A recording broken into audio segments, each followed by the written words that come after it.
Plasma membrane एक semi permeable बाड़ के तौर पर काम करती है, यानी ये कुछ चीज़ों को अपने अंदर से गुजरने देती है, जबकि ज़्यादातर चीज़ों को बाहर रोके रखती है। प्लाज्मा मेम्ब्रेन बहुत से फंक्शंस परफॉर्म करती है, इनमें सबसे vital function transport of material है। मटेरियल्स की transport diffusion, osmosis, passive transport, active transport, endocytosis और एक्सोसाइटोसिस के थ्रू हो सकती है।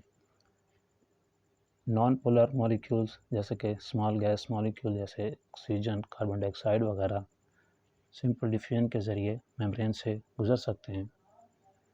वाटर की ट्रांसपोर्ट या वाटर की मूवमेंट ऑस्मोसिस के थ्रू होती है। अगर हम सेल को हाइपरटोनिक सॉल्यूशन में रखें तो वाटर सेल से बाहर निकलेगा। इसी तरह से अगर हम सेल को हाइपोटोनिक सॉल्यूशन में रखें तो वाटर सेल के अंदर दाखिल होगा। अगर हम सेल को आइसोटोनिक सॉल्यूशन में रखेंगे तो सेल नॉर्मल रहेगा, यानी जितना इसके अंदर वाटर दाखिल होगा उतना ही वाटर बाहर निकलेगा। इसके अलावा जो चार्ज पार्टिकल्स हैं, आयंस वगैरह, उनकी ट्रांसपोर्ट पैसिव या एक्टिव ट्रांसपोर्ट के थ्रू होती है।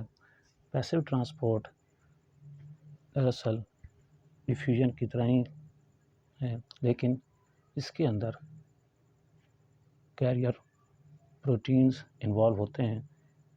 ये भी डिफ्यूजन की तरह हायर कंसंट्रेशन से लोअर कंसंट्रेशन की तरफ मॉलिक्यूल्स की मूवमेंट है, लेकिन इसमें ये मूवमेंट कैरियर प्रोटीन्स के ज़रिए होती है और इस ट्रांसपोर्ट में कोई एनर्जी भी दरकार नहीं होती। दूसरी ट्रांसपोर्ट जो कि एक्टिव ट्रांसपोर्ट है, इसमें एनर्जी दरकार होती है क्योंकि ये अगेंस्ट द कंसंट्रेशन मूवमेंट है। इसमें मॉलिक्यूल्स लो कंसंट्रेशन से हाई कंसंट्रेशन की तरफ जाते हैं। इसे हम अप हिल मूवमेंट भी कहते हैं। इस तरह से कोई इंसान किसी पहाड़ी पर चढ़ने लगे, ऊंचाई चढ़ने लगे तो उसे एनर्जी लगानी पड़ती है। इसी तरह से अगर मॉलिक्यूल्स को अप हिल मूवमेंट करनी पड़े, यानी लो कंसंट्रेशन से हाई कंसंट्रेशन की तरफ जाना पड़े, तो उन्हें एनर्जी दरकार होती है और ये एनर्जी एटीपी की शक्ल में लगती है।